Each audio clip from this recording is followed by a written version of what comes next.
मेरे सिवा जिसे सब कुछ दिखाई देता है, सुना है आज वो मुझको दुहाई देता है।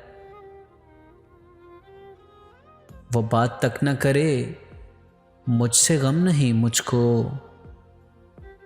वो बात तक न करे, मुझसे गम नहीं मुझको।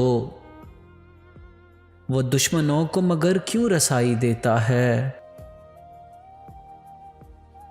मैं रोज खिड़की से सुनता हूं उसकी आवाजें, न जाने रोज वो किसको सफाई देता है। जिसे करीब से दिखता नहीं मेरा चेहरा,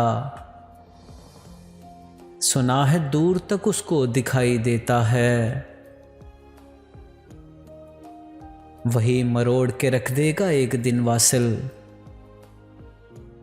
वही मरोड़ के रख देगा एक दिन वासिल। तो जिसके हाथ में अपनी कलाई देता है।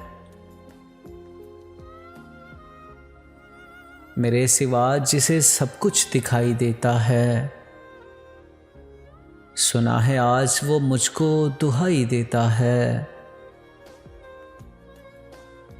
मुबश्शिर वासिल की लिखी हुई ये गज़ल आप लोगों को कैसी लगी, कमेंट सेक्शन में अपनी आरा से ज़रूर आगाह कीजिएगा।